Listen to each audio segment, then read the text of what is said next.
Bonjour à toutes et tous, bienvenue dans cette nouvelle vidéo rattachée au cours d'approche méthodologique aux sciences de l'environnement de l'Université de Liège. Dans cette vidéo, nous allons nous intéresser à un mémoire de fin d'études réalisé par une étudiante du Master en sciences et gestion de l'environnement de l'Université de Liège en 2013, Labo Chapeau. Cette étudiante a travaillé sur l'analyse de l'effet saisonnier sur la qualité écologique des cours d'eau à travers un cas d'étude appliqué au sous-bassin Semois-Chière. Le mémoire complet de l'étudiante est disponible via le lien web qui apparaît à l'écran, lien également disponible sous cette vidéo. Notez aussi que vous retrouverez sous cette vidéo un lien vers le diaporama utilisé comme support à cette vidéo, de même qu'un lien vers la page d'accueil de cette chaîne YouTube sur laquelle vous retrouverez toutes les vidéos. Dans cette étude, tout commence avec la mise en œuvre en Wallonie, région du sud de la Belgique, de la directive cadre eau de l'Union européenne, appelée en abrégé DCE. Intéressons-nous donc quelques instants au contexte législatif européen sur la qualité de l'eau. Selon le site web du Parlement européen, la directive cadre sur l'eau de l'Union européenne établit un cadre pour la protection des eaux de surface intérieure, des eaux de transition, des eaux côtières et des eaux souterraines. Elle vise à prévenir et à réduire la pollution, à promouvoir une utilisation durable de l'eau, à protéger et améliorer l'environnement aquatique, et à atténuer les effets des inondations et des sécheresses. L'objectif global est de parvenir à un bon état écologique pour l'ensemble des eaux. Les États membres sont dès lors tenus d'établir des plans de gestion des bassins hydrographiques en fonction des bassins hydrographiques géographiques naturels, ainsi que des programmes spécifiques de mesures pour atteindre les objectifs fixés. Selon le site web de l'État de l'environnement en Wallonie, la directive cadre sur l'eau impose aux États membres de l'Union européenne l'atteinte du bon état des masses d'eau. Cet état des masses d'eau est déterminé sur base de l'évaluation de l'état chimique d'une part et de l'état écologique d'autre part, lequel est évalué sur base des paramètres hydromorphologiques, physico-chimiques et biologiques des masses d'eau. Et c'est ces paramètres biologiques qui vont principalement nous intéresser dans le cadre de cette étude. Alors, l'état biologique des masses d'eau de surface est évalué sur base de la composition en espèces et de l'abondance des populations de différents groupes indicateurs. En Wallonie, le réseau de contrôle de l'état biologique des masses d'eau de surface s'appuie sur 4 groupes indicateurs. Les diatomées benthiques, ce sont les microalgues attachées au fond des cours d'eau. Les macrophytes, qui sont des plantes supérieures. Les macroinvertébrés benthiques, qui correspondent aux insectes, mollusques, vers, etc. Et enfin, les poissons. Les indices correspondants sont l'indice de polluosensibilité spécifique, IPS, pour les diatomées, l'indice biologique macrophytique en rivière, IBMR, pour les macrophytes, l'indice biologique global normalisé, IBGN, pour les macroinvertébrés, et l'indice biotique d'intégrité piscicole, IBIP, pour les poissons. Dans cette étude, nous allons nous intéresser en particulier aux macrophytes et logiquement à l'indice correspondant, l'indice biologique macrophytique en rivière, IBMR. En effet, afin de répondre à cette directive cadre eau, la Wallonie a notamment mis en œuvre des inventaires macrophytiques sur une centaine de masses d'eau réparties en Wallonie, et ce, chaque année. Mais avant d'aller plus loin, il est important de définir plus précisément ce que l'on entend par macrophyte. Les macrophytes sont en fait, et assez simplement, les plantes aquatiques qui sont suffisamment grandes que pour être vues à l'œil nu. On s'y intéresse car les macrophytes sont notamment de bons marqueurs de la quantité de nutriments et de certaines caractéristiques morphologiques du milieu, telles que le substrat, la vitesse d'écoulement, l'éclairement, etc. Mais voici quelques illustrations qui vous permettront de mieux visualiser à quoi correspondent concrètement ces macrophytes. On en distingue 3 types, les bryophytes aquatiques, qui sont des mousses aquatiques, les phanérogames, aussi appelés spermatophytes, qui sont des plantes ayant des organes de reproduction apparents dans le cône ou dans la fleur. Ce sont des plantes à graines, avec ici l'exemple de la renoncule flottante et de nénuphar. Et enfin, le 3e type, les algues.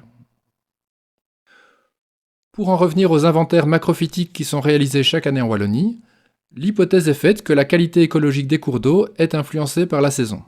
Dès lors, si cette hypothèse est vérifiée, il semble idéal de réaliser 2 à 3 inventaires macrophytiques par site étudié chaque année, à différents moments pendant la période de développement végétatif, qui va de mai à septembre approximativement, et ce, afin de prendre en compte ces variations intersaisonnières dans l'évaluation de la qualité des masses d'eau. Cependant, les contraintes financières et de temps auxquelles l'administration en charge de ces inventaires doit faire face ont pour conséquence que dans les faits, seulement 1 à 2 inventaires sont réalisés par site chaque année pendant la période végétative. Nous arrivons enfin à la présentation des objectifs de ce mémoire de fin d'études. Nous venons de mentionner l'hypothèse que la qualité écologique des cours d'eau est influencée par la saison. Eh bien, ce mémoire avait précisément pour objectif d'analyser l'effet de la saison sur la qualité écologique des cours d'eau, et ce, sur base des macrophytes aquatiques dans le sous-bassin hydrographique Semois-Chiers. Pour ce faire, des inventaires des macrophytes aquatiques ont été réalisés sur un total de 25 sites du sous-bassin hydrographique Semois-Chiers, dans l'optique de déterminer leur qualité sur base de l'indice biologique macrophyte en rivière, IBMR. À cause des contraintes évoquées précédemment, seuls 10 sites sur les 25 ont pu être analysés au printemps et en été, le reste des sites n'ayant été analysés qu'au printemps.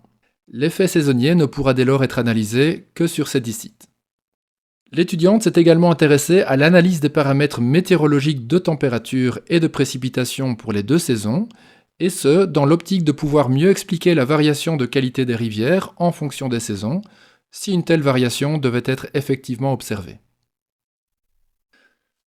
Cette carte nous permet de localiser le sous-bassin hydrographique Semois-Chiers, qui se situe dans le sud de la région wallonne, au sud de la Belgique, et fait partie du district hydrographique international de la Meuse. Alors, les sites étudiés n'ont bien évidemment pas été choisis au hasard, mais ont fait l'objet d'un échantillonnage géographique permettant une bonne représentativité de l'ensemble du territoire étudié. Cet échantillonnage a été orienté par les critères de choix suivants: que les sites appartiennent au réseau de surveillance des eaux de surface de la Direction générale opérationnelle Agriculture, Ressources naturelles et Environnement, DGARNE, de la région wallonne, que les sites soient situés en partie aval des masses d'eau ou juste avant la frontière avec un pays limitrophe, que les sites permettent la présence de différents degrés d'ensoleillement, de faciès d'écoulement lotique et accessoirement d'un faciès lentique. Petite précision, l'écoulement lotique correspond aux eaux courantes, en escalier, radier, plat courant, et l'écoulement lentique correspond aux eaux calmes, à renouvellement lent, lacs, marécages, étangs, mares, etc. Retenez lentique comme lent. Et enfin, dernier critère de choix des sites étudiés, que l'on puisse observer une longueur de tronçon de 100 mètres en continu. Les relevés macrophytiques se sont déroulés selon la méthode IBMR, donc indice biologique macrophyte en rivière, qui est la méthode normalisée de référence choisie pour la mise en œuvre de la directive cadre eau de l'Union européenne. Cet indice IBMR permet d'évaluer la qualité de la rivière et plus particulièrement son degré d'eutrophisation lié aux teneurs en azote et phosphore dans l'eau. Il prend également en compte les caractéristiques physiques du milieu comme l'intensité de l'éclairement et des écoulements. Rentrons maintenant un peu plus dans le concret de la mise en œuvre de cette méthode, avec la description des relevés effectués sur le terrain et leur analyse en laboratoire. Pour un site donné, un tronçon de rivière de 100 mètres de long est identifié. Ce tronçon est subdivisé en 10 petites sections de 10 mètres, et le relevé macrophytique commence alors par la section la plus en aval, et ceci afin que les perturbations du fond de la rivière causées par l'opérateur qui fait le relevé et marche dans la rivière ne gênent pas les relevés ultérieurs plus en amont. L'opérateur se déplace d'une rive à l'autre sur chaque section de 10 mètres. L'inventaire se veut le plus complet possible. Une barre métallique de 2 mètres est utilisée pour le sondage de la profondeur du lit et pour la mesure des tronçons de 10 mètres. L'identification des macrophytes a été effectuée sur le terrain jusqu'à l'espèce à l'aide d'une flore, qui est un livre de détermination des espèces. Pour les bryophytes et les algues, l'utilisation d'une loupe de terrain a été parfois nécessaire. L'opérateur est muni de cuissardes et utilise des fiches de prélèvement afin d'y indiquer le résultat de ses observations. Cette dia illustre l'utilisation d'un bathyscope, qui est un dispositif matériel qui facilite l'observation de la végétation aquatique en évitant les reflets de surface. Ce dispositif n'a cependant pas été utilisé dans le cadre de cette étude-ci. Il est mentionné à titre d'information. Et voici un aperçu d'une fiche de prélèvement qui est constituée de 5 pages. Sans trop rentrer dans les détails, cette fiche se compose de différentes parties, avec pour commencer des informations génériques sur la station et l'opérateur, le régime hydrologique, à sec ou en crue par exemple, et une caractérisation de l'environnement immédiat, prairies, forêts, zones urbanisées, etc. Le type d'écoulement est également décrit, par exemple lent ou rapide, de même que l'éclairement du milieu. mais aussi les substrats rencontrés dans le fond du cours d'eau, par exemple limon, argile, sable, cailloux, etc. La fiche présente ensuite la liste des taxa rencontrés, avec leur forme, leur position et leur pourcentage de recouvrement. Et enfin, la fiche présente une représentation schématique du tronçon de rivière de 100 mètres étudié, divisé en 10 sections de 10 mètres et en 3 parties, gauche, droite et centrale. L'opérateur peut ainsi indiquer dans chaque case les taxa rencontrés. Il se peut que certaines espèces ne soient pas identifiables sur le terrain au moment des relevés. Dans ce cas, ces espèces non identifiables sont prélevées et conservées dans un herbier pour une identification ultérieure au laboratoire. Les algues sont conservées dans de petits flacons étiquetés contenant de l'eau formolée, tandis que la conservation des bryophytes a été faite dans des sachets étiquetés. Les échantillons ont ensuite été conservés dans un réfrigérateur. Au laboratoire, la détermination se fait à l'aide d'une loupe binoculaire, d'un microscope binoculaire, d'ouvrages de détermination, de pinces, etc. Comme déjà dit, en plus des observations purement liées à la présence de macrophytes, d'autres données ont été collectées. Certaines concernant les paramètres mésologiques, c'est-à-dire celles qui permettent de décrire le milieu, comme déjà évoqué précédemment, et des données météorologiques de température et précipitation provenant de l'Institut royal de météorologie de Belgique. Nous arrivons maintenant à une dia très intéressante puisqu'elle explique de manière détaillée à quoi correspond et surtout comment est calculé ce fameux indice IBMR.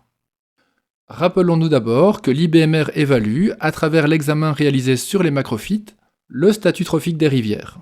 Ce statut trophique correspond au niveau de présence d'éléments nutritifs dans le milieu, ce qui est directement relié à la productivité biologique du milieu. La formule de l'indice IBMR est présentée dans le coin inférieur gauche de la dia.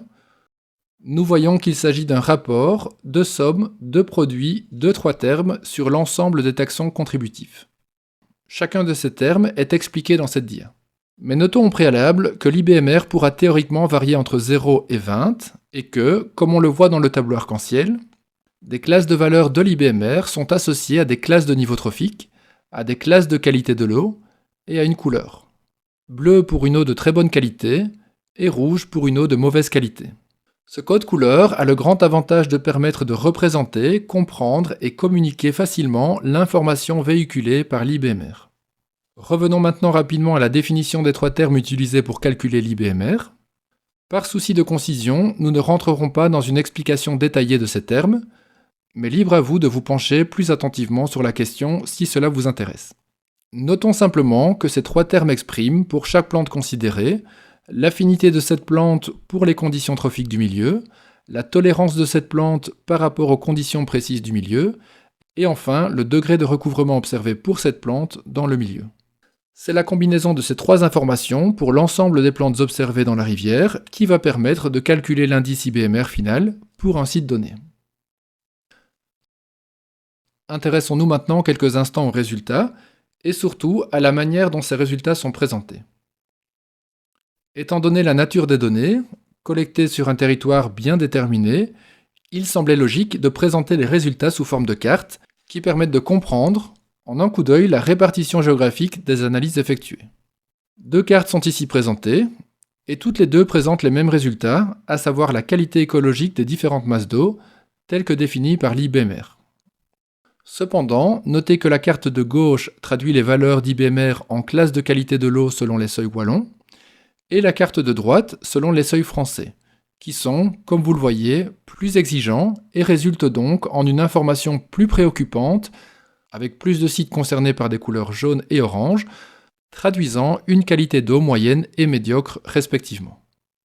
Ces cartes permettent également de facilement faire le lien entre la qualité écologique de l'eau et l'occupation du sol, représentée en couches cartographiques de fond. La carte présente dans cette dia représente les 10 stations pour lesquelles des mesures ont pu être réalisées au printemps et en été. Et afin de pouvoir représenter 2 informations localisées au même endroit, 2 cercles superposés, mais de tailles différentes, ont été utilisés, un grand cercle inférieur pour le printemps et un petit cercle supérieur pour l'été. Cette représentation cartographique permet de facilement se faire une idée de l'effet saisonnier sur la qualité des cours d'eau étudiés, avec dans ce cas-ci, 7 stations ne montrant aucun effet et 3 stations montrant une dégradation de la qualité de l'eau en été. Enfin, le graphique en bâtonnet de gauche permet de représenter de manière condensée les valeurs de l'IBMR et des classes de qualité de l'eau en axe Y pour le printemps et pour l'été, pour l'ensemble des 10 sites étudiés. Il donne donc de cette manière une vision synthétique d'un grand nombre d'informations. Notons également, toujours en termes de méthodologie, que l'étudiante a voulu objectiver la variation saisonnière des différents groupes macrophytiques à l'aide d'un test statistique. Dans ce cas-ci, le test de Wilcoxon, test duquel elle extrait la p-value afin d'évaluer la significativité statistique de la différence entre groupes. Enfin, ce type de diagramme en bâtonnet a été utilisé pour mettre en évidence l'effet saisonnier flagrant sur le recouvrement spécifique de certains taxons pour un site particulier, avec par exemple encerclé de rouge un taxon qui atteint les 40% de recouvrement en été, alors qu'il était presque absent au printemps. Voilà, j'espère que cette présentation vous aura permis de bien comprendre cette méthode de référence qu'est la méthode IBMR de l'indice biologique macrophyte en rivière, utilisée dans le cadre de la mise en œuvre de la directive cadre eau de l'Union européenne, en Wallonie notamment. Et pour ma part, je vous dis à bientôt dans une autre vidéo.